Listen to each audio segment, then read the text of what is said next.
صل على سيدنا ومولانا محمد وعلى جی ناظرین و سامعین، پروگرام یاد الہی میں روزانہ عظیم ہستیوں کے تذکارے پاک کیے جاتے ہیں، اور اس کے ساتھ ساتھ کچھ ایسے موضوعات پر گفتگو بھی ہوتی ہے جن سے آپ کو رہنمائی حاصل ہوتی ہے۔ آج سندھ دھرتی کے ایک عظیم صوفی شاعر، ایک اللہ کے ولی سید شاہ عبداللطیف بھٹائی علیہ رحمہ، آپ کے تذکارے خیر ہوں گے۔ اس سے پہلے کتاب الشفا سے آج کا وظیفہ میں عرض کر دیتا ہوں۔ بری عادات سے نجات کے روحانی وظائف۔ بعض اوقات بچے یا بڑے بھی بری عادات کا شکار ہو جاتے ہیں، چاہتے ہیں، وہ خود بھی چاہتے ہیں یا والدین چاہتے ہیں، بہن بھائی چاہتے ہیں کہ یہ ان بری عادات سے ان کو چھٹکارا مل جائے، نجات مل جائے۔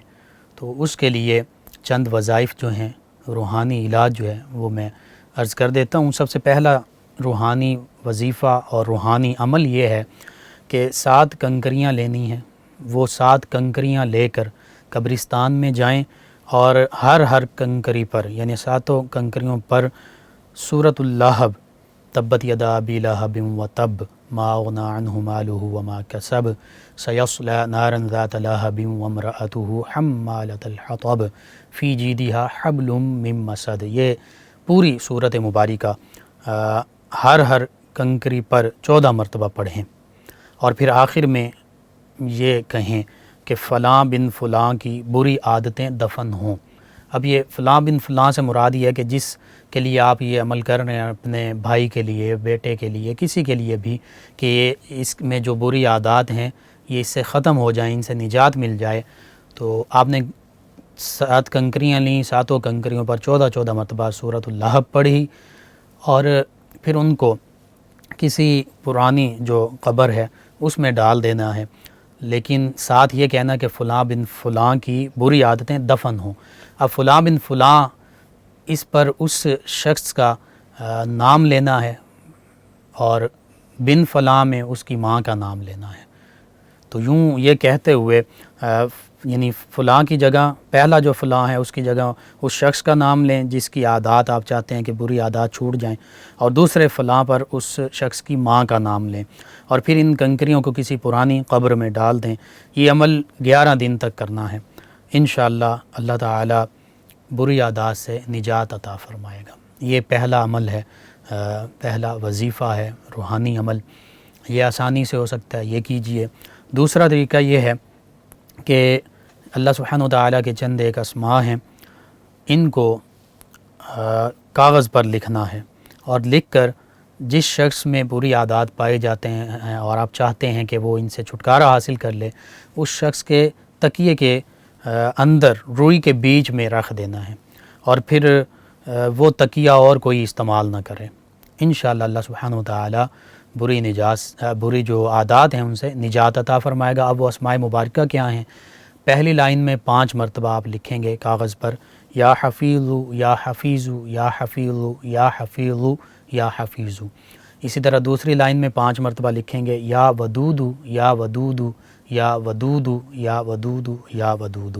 یعنی یہ 2 اسماء مبارکہ ہیں، 5 مرتبہ ان کو لکھنا ہے، اور یہ کاغذ جو ہے اس شخص کے تکیے میں روئی کے اندر رکھ دینا ہے، اور وہ تکیہ پھر کوئی دوسرا استعمال نہ کرے۔ انشاءاللہ اللہ سبحانہ و تعالیٰ نے چاہا تو بری جو عادات ہیں اس سے چھٹکارا حاصل ہوگا۔ اسی طرح تیسرا عمل کہ بری عادتوں کا شکار شخص جب سویا ہوا ہو تو اس پر سورہ اخلاص قل هو اللہ احد یہ 21 مرتبہ پڑھیں، اور 3 مرتبہ سورہ الم نشرح لک صدرک، یہ پوری سورہ مبارکہ پڑھیں، اور یہ عمل 3 دن کریں۔ انشاءاللہ ہر بری عادت سے نجات مل جائے گی۔ تو یہ 3 روحانی معمولات ہیں، تو ان روحانی عمل ہیں، ان میں سے اگر تینوں کر سکتے ہیں تینوں بہتر ہیں، کوئی سے 2 کر سکتے ہیں یا 1 بھی کر سکتے ہیں، کوئی سا 1 آپ آسانی سے کر سکتے ہیں، ضرور کیجئے۔ بعض اوقات بحیثیت انسان ہی خطا کرتا ہے، انسان سے ہی گناہ سرزد ہو جاتا ہے، لیکن وہ انسان اللہ کی بارگاہ میں بہت پسندیدہ ہے، محبوب ہے، حدیث مبارکہ میں بھی ملتا ہے۔ اللہ نے قرآن مجید فرقان حمید میں بھی فرمایا ان اللہ یحب التوابین ویحب المتطہرین، کہ بے شک اللہ کے پسندیدہ بندے تو وہ ہیں جو بہت زیادہ توبہ کرنے والے ہیں اور جو بہت زیادہ پاک صاف رہنے والے ہیں۔ اسی طرح حدیث مبارکہ میں بھی اللہ سبحانہ و تعالیٰ کے پیارے حبیب صلی اللہ علیہ وآلہ وسلم کے فرامین مبارکہ کے مطابق جو بندہ اگر غلطی سے کوئی گناہ کر بیٹھے، کوئی برا عمل کر بیٹھے اور پھر فوراً شرمندہ ہو جائے، توبہ کر لے اللہ کے لیے، اللہ کی بارگاہ میں، وہ بہت پسندیدہ بندہ ہے۔ تو یوں بحیثیت انسان اگر ہم سے کوئی ایسا عمل ہو جائے تو ہم خود توبہ کریں، اور بعض اوقات انسان اسی یا کسی اور گناہ کے کام پر اصرار کر رہا ہوتا ہے، یعنی بار بار وہ کر رہا ہوتا ہے، تو بس پھر اس طرح کی جو بری عادات ہیں ان سے نجات کے لیے یہ وظائف جو ہیں ان کو لازمی پڑھیے، اپنے اعزہ اقربا ان تک پہنچائیے، دوست احباب کو بتائیے، امت مسلمہ تک اس کو پہنچائیے۔ انشاءاللہ میرے آپ کے ہمارے بتانے سے اگر ہمارے کسی بھی مسلمان بہن بھائی کسی کا بھی بھلا ہوا، کسی کو فائدہ ہو گیا، تو یہ ہمارے لیے بھی دین و دنیا اور آخرت میں بھلائی کا باعث بنے گا اور انشاءاللہ باعث نجات ہوگا، کیونکہ اللہ کی مخلوق اور خصوصاً اپنے مسلمان بھائیوں کی خیر خواہی کرنا، اور یہ بھی آپ ذہن میں رکھیے الدین النصیحہ، کہ دین اصل میں پیارے آقا صلی اللہ علیہ وآلہ وسلم نے فرمایا نصیحت کا نام ہے۔ نصیحت کہتے ہیں بھلائی کا نام، بھلائی کی بات کرنا، کسی کی بھلائی چاہنا، خیر خواہی چاہنا، یہی دین ہے۔ ہم اپنے تمام مسلمانوں کی، امت مسلمہ کی اگر بھلائی چاہیں گے، دل میں بھی، زبان سے بھی، اور اگر اپنے عمل سے بھی ان کے ساتھ عمل خیر کریں گے، بھلائی کا معاملہ کریں گے، تو اس کا مطلب ہے یہ دین ہے، اور دین نصیحت ہے، بھلائی ہے، خیر خواہی ہے۔ انشاءاللہ یہ کام بھی پھر دین کا کام بن جائے گا۔ آپ اس کو دوسروں تک پہنچائیے۔ اللہ سبحانہ و تعالیٰ تمام امت مسلمہ کی تمام پریشانیاں جو ہیں وہ آسان فرمائے، آمین۔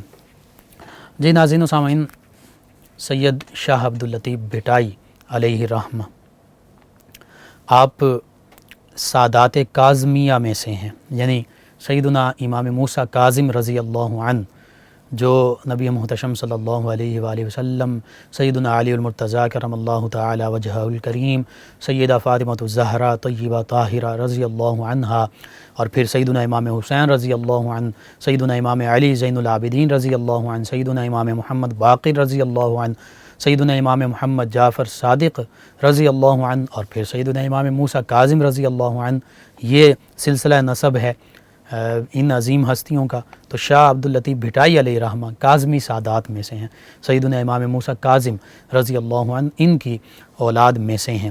تو یہ بھی بہت بڑی نسبت ہے، نبی رحمت صلی اللہ علیہ وآلہ وسلم کے خانوادے سے تعلق رکھتے ہیں، اور پھر ان کا جو گھرانہ ہے یہ 801 ہجری میں سندھ میں تشریف لایا، یعنی چونکہ سادات کا اولین جو مقام ہے وہ مدینہ طیبہ، عرب، پھر سیدنا علی المرتضیٰ کرم اللہ وجہ الکریم کوفہ تشریف لے گئے، اسی طرح آہستہ آہستہ سادات کرام جو ہیں وہ دنیا میں پھیلتے گئے۔ تو 801 ہجری جو ہے اس میں ان کے آباء و اجداد جو ہیں یہ سندھ میں حالہ کے مقام پر تشریف لائے، ہجرت کی، اور پھر اس کے بعد بلڑی اور دیگر مقامات پر ان کے آباء و اجداد آباد رہے۔ اور بھٹ یہ وہ علاقہ ہے جہاں خود سید شاہ عبداللطیف بھٹائی علیہ الرحمہ نے زندگی گزاری، اسی لیے آپ بھٹائی ہی کہلاتے ہیں۔ اور بھٹ جو ہے یہ سندھی زبان میں ریت کے ٹیلے کو کہتے ہیں۔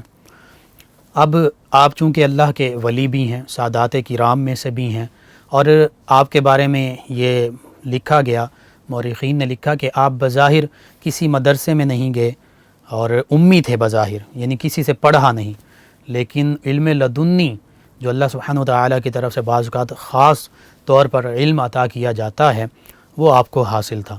جیسے سیدنا خضر علیہ السلام، ان کا تذکرہ آتا ہے قرآن مجید فرقان حمید کی سورہ کہف میں، وَعَلَّمْنَاهُ مِن لَدُنَّا عِلْمًا، کہ اللہ فرماتا کہ ہم نے انہیں علم لدنی عطا فرمایا، اپنی جانب سے خاص علم عطا فرمایا۔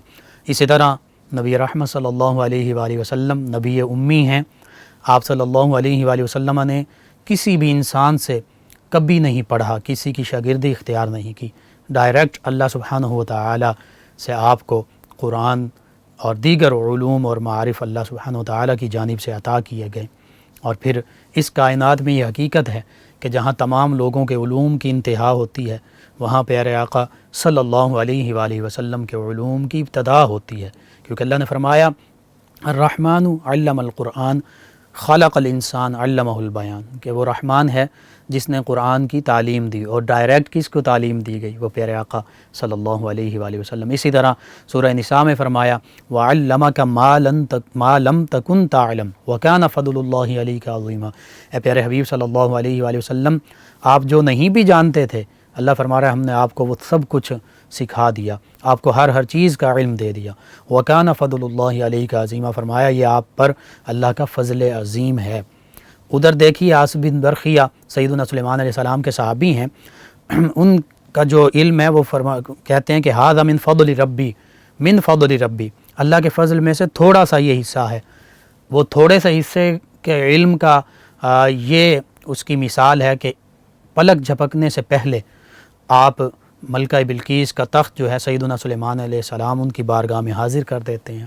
تو پھر پیارے آقا صلی اللہ علیہ وآلہ وسلم کے علوم کا کیا کمال ہوگا، یہ ہماری ناقص عقلیں اور فہم اس تک رسائی ہی نہیں حاصل کر سکتی۔ بہرحال اسی طرح اولیاء کرام میں خاص طور پر سیدنا عبدالعزیز دباغ رحمۃ اللہ تعالی علیہ، یہ بھی امی ولی گزرے ہیں۔ بظاہر انہوں نے کسی مدرسے سے نہیں پڑھا تھا، عربی تھے، عربی جانتے تھے، اور قرآن و سنت پر ایسا عبور حاصل تھا کہ اس اپنے دور کے بڑے بڑے جو علماء اور شیوخ الحدیث محدثین وہ آپ سے قرآن و سنت کا علم حاصل کیا کرتے تھے، حتیٰ کہ حدیث مبارکہ کے بارے میں اگر چھان بین کرنی ہوتی کہ یہ حدیث مبارکہ صحیح ہے یا ضعیف ہے یا موضوع ہے، تو وہ سیدنا عبدالعزیز دباغ علیہ رحمہ ان کے پاس جاتے تو آپ کو وہ حدیث مبارکہ آپ کے سامنے بیان کی جاتی، آپ فرما دیتے کہ ہاں یہ صحیح ہے یا یہ ضعیف ہے یا یہ موضوع ہے،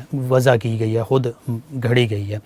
تو اس طرح حضرت شاہ عبداللطیف بھٹائی علیہ رحمہ، یہ اللہ کا ان پر خاص فضل و کرم کہ یہ امی تھے لیکن قرآن و سنت کے علوم اور معارف سے بہت زیادہ روشناس تھے، اور پوری زندگی انہوں نے لوگوں کو، خصوصاً سندھ کے لوگوں کو قرآن و سنت کی تعلیم بھی دی، اور اللہ کے پیارے حبیب صلی اللہ علیہ وآلہ وسلم کی محبت سے روشناس کروایا۔ اللہم صلی علی سیدنا و مولانا محمد وعلی سیدنا۔ آپ سماعت فرما رہے ہیں پروگرام یاد الہی۔ ناظرین و سامعین، سید شاہ عبداللطیف بھٹائی علیہ رحمہ آپ کے تذکارے خیر ہو رہے ہیں۔ سندھ کو باب الاسلام بھی کہتے ہیں کہ اسلام کی جو روشن کرنیں برصغیر پاک و ہند میں جو جلوہ گر ہوئیں، وہ سب سے پہلے سندھ سے ہی ان کا آغاز ہوا۔ محمد بن قاسم علیہ رحمہ کا ذکر کریں 712 عیسوی میں آتے ہیں، اور یہاں پر اللہ سبحانہ و تعالی انہیں فتوحات سے نوازتا ہے، راجہ داہر کو شکست ہوتی ہے، لیکن وہ کسی قسم کی کوئی معاندانہ کاروائیاں نہیں کرتے، لوگوں کو جان بوجھ کر، اور خاص طور پر وہ لوگ کہ جو نہتے تھے، عام لوگ تھے، ان کو کسی قسم کا نقصان نہیں پہنچاتے، بلکہ بڑے حسن اخلاق، حسن کردار سے، اچھے سلوک سے ان کے ساتھ پیش آتے ہیں۔ تو اس دور میں وہ لوگ جو غیر مسلم تھے، ہندو تھے، وہ اسلام قبول کر لیتے ہیں۔ اسی طرح یہ عرب تاجر، مسلمان تاجر بھی ان علاقوں میں آتے رہے۔ صحابہ کرام علیہ رضوان کا بھی ملتا ہے، مکران تک کا ملتا ہے کہ صحابہ کرام علیہ رضوان خلفائے راشدین کے عہد مبارکہ میں مختلف مہمات یا تجارت کی غرض سے تشریف لاتے رہے، پھر تابعین، تبع تابعین، پھر اولیاء کرام علیہم الرحمہ ان کا ایک سلسلہ، ان میں حضرت سید عبداللہ شاہ غازی علیہ رحمہ بھی ہیں، دیگر اولیاء کرام بھی ہیں، جو ان ابتدائی دنوں میں برصغیر پاک و ہند میں اور خصوصاً سندھ کی دھرتی پر تشریف لاتے ہیں، یہاں اسلام کی شمع روشن کرتے ہیں۔ انہی عظیم ہستیوں میں سید عبداللطیف شاہ بھٹائی علیہ رحمہ، ان کے آباء و اجداد بھی شامل ہیں، اور پھر ان کی ولادت جو ہے یہ حالہ حویلی میں ہوتی ہے، غالباً یہ حیدرآباد کا علاقہ ہے، اور اس کے بعد یہ بھٹ منتقل ہوتے ہیں۔ اب سندھ کی دھرتی، چونکہ میں نے عرض کیا کہ باب الاسلام بھی ہے، اسلام کا دروازہ بھی ہے، اور اسلام جو اول جس یہاں پر پھیلا، سندھ سے پھیلا، تو سندھ میں کئی عظیم بزرگان دین، اولیاء کرام رحمہ اللہ علیہ مجمعین کے مزارات مبارکہ موجود ہیں، لیکن ہر ایک کی اپنی اپنی، جیسے کہتے ہیں کہ پھول کی خوشبو ہوتی ہے، ہر ایک کے اپنی اپنی عظمت شان ہے، لیکن سندھ میں خاص طور پر اور ماضی قریب کی اگر بات کریں تو ہر گلی میں، ہر گاؤں میں، قریہ قریہ، کوچہ کوچہ جو اشعار لوگوں کی زبان پر زبان زد عام رہتے تھے، ہمیشہ لوگوں کی زبان پر رہتے تھے، وہ حضرت شاہ عبداللطیف بھٹائی علیہ رحمہ آپ ہی کے اشعار ہوا کرتے تھے سندھی زبان میں۔ خواتین گھروں میں، کسان کھیتوں میں، بچے گلیوں میں، سبھی ان کے اشعار جو ہیں وہ پڑھ رہے ہوتے تھے، اور ان اشعار میں تھا کیا، اگرچہ سندھی زبان میں تھے، اور سندھی زبان جو ہے اس کا جو ماخذ ہے وہ عربی، فارسی، یہی زبانیں ہیں، تو عربی کے الفاظ بھی ہیں، فارسی کے الفاظ بھی ہیں۔ آپ خود بھی عربی اور فارسی پر قدرت رکھتے تھے، ان زبانوں کو سمجھتے تھے، اور خود فرمایا بھی کرتے تھے کہ یہ جو میرے ابیات ہیں یہ قرآن مجید فرقان حمید ہی کا ترجمہ اور تشریح ہیں، یعنی اپنے اشعار کے ذریعے سے آپ نے اللہ سبحانہ و تعالیٰ کا پیغام جو ہے وہ سندھ کے لوگوں تک پہنچایا، اور پھر اتنا زیادہ یہ کلام مقبول ہوا، بعض ایسے بھی لوگ گزرے ہیں کہ جنہیں یہ ان کا سارا کلام زبانی ازبر تھا، یاد تھا، اور وہ پڑھا کرتے تھے۔ اور پھر آج بھی ہم دیکھتے ہیں سندھ کی یہ روایت میں آج بھی شامل ہے، لوک روایت میں بھی شامل ہے کہ ان کے اشعار آج بھی پڑھے جاتے ہیں، ان کو مختلف لوگ جو ہیں وہ پڑھتے ہیں، گاتے ہیں۔ بہرحال آپ نے اپنے والد گرامی سے بھی تربیت پائی، اس کے بعد آپ کا ایک خاص مشغلہ یہ تھا کہ آپ سندھ میں کئی میل روزانہ پیدل سفر کیا کرتے تھے، اور جہاں بھی تشریف لے جاتے خاص طور پر 3 چیزوں کی تلقین ضرور کرتے۔ سب سے پہلے لوگوں کو قرآن مجید فرقان حمید کی تعلیمات سے بہرہ کرتے، حتیٰ کہ انہیں یہ فرماتے اپنے ابیات کے ذریعے، اپنے اشعار کے ذریعے کہ قرآن مجید فرقان حمید کی جو تعلیم ہے یہ ہمارے لیے ضروری ہے۔ اللہ سبحانہ و تعالیٰ کی وحدانیت، اللہ پر مکمل بھروسہ، مکمل یقین بندہ مومن کی زندگی کا سرمایہ ہے۔ اگر ایک بندہ مومن، ایک مسلمان اللہ کی ذات پر مکمل یقین رکھے تو پھر وہ زندگی میں کبھی بھی پریشان نہیں ہو سکتا، چاہے اس پر کسی قسم کی بھی مشکلات اور آزمائشیں آتی رہیں۔ اسی طرح دوسرے نمبر پر آپ نبی رحمت صلی اللہ علیہ وآلہ وسلم کی حرمت، محبت اور اطاعت کا درس دیا کرتے تھے۔ آپ فرماتے تھے کہ اللہ کے نبی صلی اللہ علیہ وآلہ وسلم سے محبت یہ بھی ایمان ہے، آپ کی اطاعت یہ بھی ایمان ہے، اور آپ کی حرمت یعنی آپ کی عزت، عظمت اور شان کو اپنے دلوں میں جگہ دینا یہ بھی ایمان کا حصہ ہے۔ اور یہ سبھی اولیاء کرام کا خاصہ رہا ہے، اللہ اور اللہ کے پیارے حبیب صلی اللہ علیہ وآلہ وسلم کی محبت کا درس دیتے ہیں۔ اب لوگوں کے دلوں میں ان کی محبت کیسے پیدا ہوتی ہے، جیسے اللہ سبحانہ وتعالیٰ کا فرمان مبارک بھی ہے سورہ مریم کے آخری رکوع میں، ان الذین آمنوا وعملوا الصالحات سیجعل لهم الرحمن ودا۔ اللہ فرماتا بے شک جو لوگ ایمان والے ہیں اور اعمال صالحہ بجا لاتے ہیں، حقوق اللہ پورے کرتے ہیں، حقوق العباد پورے کرتے ہیں، اور اللہ کی مخلوق کے ساتھ بھلائی کا معاملہ کرتے ہیں، تو فرمایا سیجعل لهم الرحمن ودا، ان قریب اللہ سبحانہ وتعالی تمام مخلوقات میں ان کی محبت ڈال دے گا۔ خدائے مہربان، خدائے رحمان لوگوں کے دلوں میں بھی ان کی محبت ودیت فرما دے گا۔ اور اس کی تشریح وہ حدیث مبارکہ کہ اللہ کے پیارے حبیب صلی اللہ علیہ وآلہ وسلم کا جو فرمان کہ جب اللہ اپنے کسی بندے سے محبت فرماتا ہے تو اللہ سبحانہ وتعالی سیدنا جبریل امین علیہ السلام سے فرماتا ہے جبریل میں اس سے محبت کرتا ہوں، تم بھی اس سے محبت کرو۔ سیدنا جبریل امین علیہ السلام اس اللہ کے محبوب بندے سے، اللہ کے ولی سے محبت کرتے ہیں، اور پھر آسمان والوں میں ندا دی جاتی ہے کہ اے اہل السماء، اے آسمان والو، یہ اللہ کا محبوب بندہ ہے، تم بھی اس سے محبت کرو۔ حتیٰ کہ حدیث مبارکہ میں ہے کہ پھر زمین والوں میں اس بندہ مومن کی محبت رکھ دی جاتی ہے، یعنی اللہ کی تمام مخلوقات، نہ صرف انسان بلکہ تمام مخلوقات پھر اس بندہ مومن سے، اللہ کے اس نیک ولی سے محبت کرتے ہیں۔ اور اس کی ایک ظاہری وجہ چونکہ اللہ سے یہ محبت کرتے ہیں یہ بھی ہے، اللہ کے پیارے حبیب صلی اللہ علیہ وآلہ وسلم سے محبت کرتے ہیں یہ بھی ہے، لیکن ایک اور وجہ بھی ہے ان دونوں وجوہات کے بعد۔ تیسری وجہ یہ کہ یہ اللہ کی مخلوق سے محبت کرتے ہیں، اور ایسی محبت کرتے ہیں کہ انسان جانوروں سے بھی انہیں محبت ہوتی ہے، جانوروں کے بھی دکھ درد کا احساس ہوتا ہے۔ پیارے آقا صلی اللہ علیہ وآلہ وسلم کی تعلیمات، آپ کی سیرت، کردار، آپ کی حیات مبارکہ کے واقعات اپنے سامنے رکھیے۔ وہ اونٹ کہ جو بلبلا رہا تھا تو نبی رحمت صلی اللہ علیہ وآلہ وسلم وہاں سے تشریف لے جا رہے تھے، دیکھا تو اس کے مالک کو بلایا، پوچھا کہ یہ اونٹ تمہاری شکایت کر رہا ہے۔ نبی رحمت صلی اللہ علیہ وآلہ وسلم تو وہ سمجھتے ہیں بولیاں سب کی، جانوروں کی بولیاں بھی سمجھتے ہیں، تو آپ نے فرمایا اس کے مالک سے کہ یہ تمہاری شکایت کر رہا ہے کہ کام زیادہ لیتے ہو اور چارہ کم کھلاتے ہو۔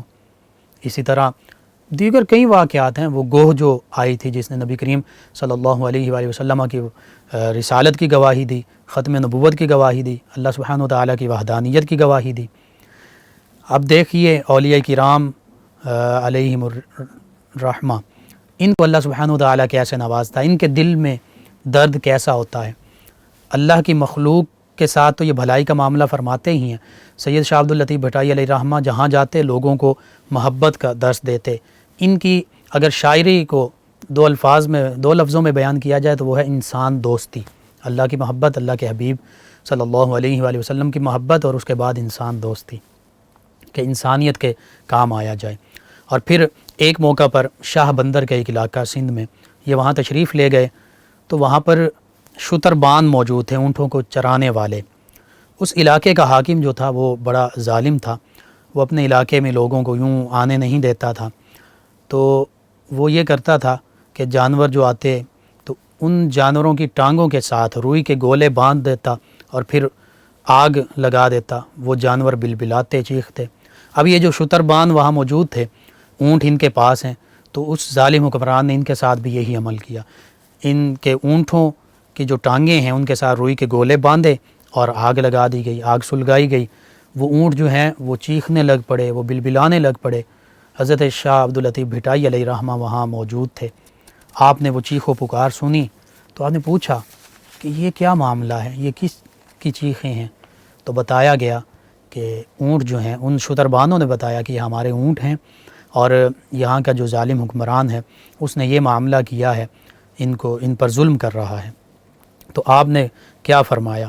آپ نے فرمایا اپنے اشعار میں وہیں پر، اس کا ترجمہ یہ ہے، خلاصہ یہ ہے، فرماتے ہیں کہ یہ محل غارت ہوں، شتربانوں کے خیمے آباد رہیں، اور فرماتے ہیں کہ میں ان اونٹوں کو کبھی نہیں بھول سکتا، اور فرماتے ہیں کہ شتربان ہمیشہ آباد رہیں اور ان کو ستانے والے دودھ تک کو ترسیں۔ اونٹنیاں بھی دودھ کا ذریعہ تھیں، تو دیگر جانور بھی ہوتے ہیں۔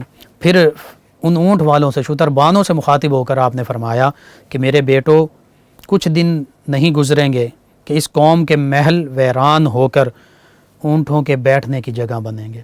ناظرین و سامعین، کہتے ہیں کہ چند دن ہی گزرے تھے کہ واقعتاً وہ گاؤں ویران ہو گیا اور اس گاؤں میں پھر شتربانوں کا بسیرا ہو گیا۔ یہ اولیاء کاملین صالحین کی شان ہے، جو صحیح بخاری میں حدیث قدسی کہ اس کا آخری الفاظ یہ کہ وہ بندہ مومن جو اللہ کا محبوب بن جاتا ہے، وہ جو دعا کر دیتا ہے اللہ کی بارگاہ میں، جو التجا کرتا ہے، اللہ سبحانہ وتعالی فوراً اسے قبول فرما لیتا ہے۔ تو بس ان کے دل سے دعا نکلی، صدا نکلی، وہ درد مندانہ آواز نکلی، اللہ سبحانہ وتعالی نے اسے شرف قبولیت عطا فرمایا، اور وہ ظالم حکمران، وہ لوگ، وہ اپنے انجام کو پہنچے، وہ جگہ ویران ہوئی، اور پھر انہی شتربانوں، انہی اونٹ والے لوگوں کی وہ رہائش کی جگہ بنی، ان کا بسیرا بن گئی۔ یہ واقعات جو ہیں ان سے پتہ چلتا ہے کہ اللہ کے نبی صلی اللہ علیہ وآلہ وسلم، جیسے ان اونٹ کا واقعہ میں نے عرض کیا، اسی طرح یہ اونٹوں کا معاملہ، یہ دیکھیں نبی کریم صلی اللہ علیہ وآلہ وسلم کی سنت بھی کہ جانوروں کا بھی درد ہے۔ اور حقیقت یہ ہے کہ آج تو سائنس یہاں تک کہتی ہے کہ جانور تو دور کی بات، جانوروں کو بھی احساسات جانوروں میں بھی پائے جاتے ہیں۔ جو پودے ہیں، درخت ہیں، انہیں بھی احساس ہوتا ہے، حتیٰ کہ ان پر جب کلہاڑی چلتی ہے تو سائنٹسٹ یہ کہتے ہیں کہ یہ روتے بھی ہیں، ہم سن نہیں سکتے لیکن روتے ہیں۔ اور اس کی پھر وہی میں نبی رحمت صلی اللہ علیہ وآلہ وسلم کی سیرت مبارکہ سے ایک مثال دینا چاہوں گا کہ نبی کریم رؤوف الرحیم علیہ الصلاۃ والتسلیم وہ استون حنانہ، وہ جو کھجور کا تنا تھا، خشک تنا ہے کھجور کا، اس کے ساتھ ٹیک لگا کر پیارے آقا صلی اللہ علیہ وآلہ وسلم خطبہ ارشاد فرمایا کرتے تھے۔ کسی صحابی رضی اللہ عنہ انہوں نے ممبر لکڑی کا تیار کروا دیا، پیارے آقا صلی اللہ علیہ وآلہ وسلم نے قبول فرمایا، اس پر بیٹھ کر خطبہ ارشاد فرمانے لگے ہیں۔ وہ استون حنانہ، وہ کھجور کی لکڑی کا خشک تنا، صحابہ کرام فرماتے ہیں کہ ہم بیٹھے ہیں پیارے آقا کی بارگاہ میں تو رونے کی آواز آ رہی ہے، ایسے رونے کی آواز جیسے بچہ روتا ہے، لیکن ارد گرد کوئی بچہ نہیں ہے۔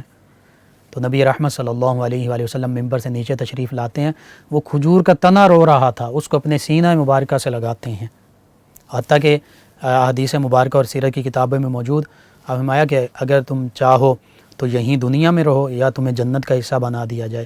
دو روایات ہیں، ایک کے مطابق وہ جنت کا حصہ بن گیا، ایک روایت کے مطابق اس تنے کو پھر اسی ممبر کا حصہ، ممبر مبارکہ کا حصہ بنا دیا گیا۔ تو یوں انسان تو انسان، جانور، پودے، ان کو جو حقوق عطا فرمائے ہیں وہ دین اسلام نے عطا فرمائے ہیں۔ اللہ کے پیارے حبیب صلی اللہ علیہ وآلہ وسلم اور اولیاء کرام، بندہ مومن جو حقیقی اسلامی تعلیمات سے بہرہ ہیں، وہ سمجھتے ہیں کہ ان کے بھی حقوق ہیں۔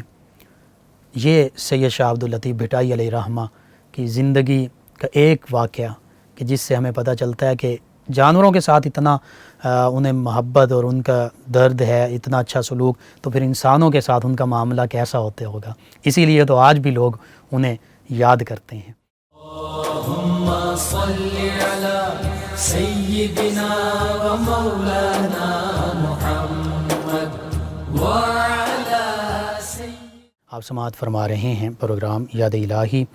ناظرین و سامعین، 1165 ہجری 14 صفر المظفر شاہ عبداللطیف بھٹائی علیہ رحمہ کا وصال ہوا، اور بھٹ شاہ میں ہی آپ کا مزار مبارک مرجع خلائق ہے۔ آج بھی لوگ آپ کے مزار مبارک پر حاضر ہوتے ہیں، اور آپ کا جو شاہ جو رسالو دیوان ہے جس میں محبت ہی کے تذکرے ہیں، اس سے بھی فیض یاب ہوتے ہیں۔ ناظرین و سامعین، اس دوران ہمیں جوائن کیا ہے ہمارے لسنر ہیں جاوید رحمانی صاحب لاٹھیاں والا سے، کہتے ہیں السلام علیکم لقمان رضا صاحب۔ جی وعلیکم السلام۔ کہتے ہیں پروگرام یاد الہی سن کر فیض یاب ہوتا ہوں۔ جمعۃ المبارک کے دن کون سے درود پاک کو کثرت سے پڑھنا افضل ہے، رہنمائی کر دیں۔ جی کوئی بھی درود پاک پڑھ سکتے ہیں، اس میں کوئی قید نہیں ہے، مطلقاً حکم ہے درود پاک کا۔ ہاں بعض بزرگان دین سے یہ منقول ہے، اللہم صلی علی محمد النبی الامی وعلی آلہ واصحابہ وبارک وسلم، یہ پڑھیں عصر کے بعد 80 مرتبہ، اس کا ذکر ملتا ہے۔ تو درود پاک کوئی سا بھی پڑھا جا سکتا ہے، اس میں کوئی خاص قید نہیں ہے۔ ناظرین و سامعین، ان کے علاوہ ہمیں جوائن کیا ہے امجد صاحب نے فیصل آباد سے ہی، اور کہتے ہیں پلیز، اچھا پروگرام کو انہوں نے پسند کیا، اور ان کے علاوہ ہمیں جوائن کیا یاسین صاحب نے۔ یہ کہتے ہیں کہ السلام علیکم بھائی، آپ کا پروگرام بہت اچھا ہے۔ جی وعلیکم السلام، شکریہ آپ کا۔ کہتے ہیں کہ اگر غصے کی حالت میں 3 بار طلاق کہہ دیں تو کیا طلاق ہو جاتی ہے یا نہیں؟ جی بالکل، غصے کی حالت میں ہی طلاق ہوتی ہے۔ محبت میں تو کبھی کوئی بھی شوہر اپنی بیوی سے نہیں کہتا کہ مجھے چونکہ تم سے محبت ہے تو اس لیے تمہیں 3 طلاقیں، تو بالکل غصے میں دی گئی طلاق جو ہے، اگر 3 دی ہیں تو 3 ہوں گی، 2 دی ہیں 2 ہوں گی، 1 دی ہے تو 1 ہوگی۔ سمیرہ صاحبہ ہیں، انہوں نے ہمیں جوائن کیا، کہتی ہیں آپ کا پروگرام بہت اچھا ہے، اور السلام علیکم کہا، کیسے ہیں؟ جی وعلیکم السلام، الحمدللہ۔ کہتی ہیں کہ آپ کا پروگرام بہت اچھا ہے اور انفارمیٹیو ہے، اور کہتی ہیں کہ سر میں آپ کی ریگولر لسنر ہوں۔ چلیں شکریہ آپ کا، تمام لسنرز کا شکریہ۔ ناظرین و سامعین، ان کے علاوہ ہمیں جوائن کیا ہے ہمارے ایک اور لسنر ہیں، تو یہ کہتے ہیں کہ اچھا لسنر ہیں، یہ کہتی ہیں کہ میرے بچے جو ہیں وہ میرے ہسبینڈ کے پاس ہیں، کوئی ایسا وظیفہ بتا دیں کہ وہ میرے پاس آ جائیں، پلیز میری مدد کریں۔ جی اس بارے میں اب آپ نے کچھ تفصیل سے نہیں بتایا کس طرح ان کے پاس ہیں، اس میں جو لیگل ضروریات ہیں وہ بھی آپ کو پوری کرنا ہوں گی۔ شرعی حوالے سے اگر آپ تفصیل سے بتاتی ہیں تو شرعی حوالے سے آپ کی رہنمائی کی جاتی۔ ہاں اب یہ ہے کہ بچے جو ہیں وہ والدین دونوں ہی کے ہوتے ہیں، تو والدہ کے پاس اگر چھوٹے ہیں کم سن ہیں تو بالکل والدہ کے پاس ہونے چاہیے۔ تو میں روحانی عمل کے طور پہ عرض کر دیتا ہوں کہ آپ درود تنجینا اس کو کوشش کیجئے 500 مرتبہ یا 1000 مرتبہ ایک دن میں خود پڑھ لیں، سبھی مل بیٹھ کر پڑھ لیں اور اسی مقصد کے لیے پڑھیں اور دعا بھی کریں۔ انشاءاللہ اللہ تعالیٰ نے چاہا تو آپ کے بچے جو ہیں وہ آپ کو مل جائیں گے۔ ناظرین و سامعین، ان کے علاوہ ہماری ایک اور لسنر ہیں سعدیہ صاحبہ، کہتی ہیں السلام علیکم۔ جی وعلیکم السلام، کہتی ہیں ماشاءاللہ آپ کی دین کے لیے یہ کاوش اللہ تعالیٰ قبول فرمائے، قابل تحسین ہے، اللہ پاک آپ کو اس کا اجر دے، آمین۔ چلیں شکریہ آپ کا۔ کہتی ہیں سر میں ڈپریشن کا شکار ہوں، سر میں ہر وقت درد رہتا ہے، کانفیڈنس نہیں ہے، نالج ہونے کے باوجود مجھ سے پر اثر گفتگو نہیں ہوتی، پلیز کوئی نسخہ بتا دیں۔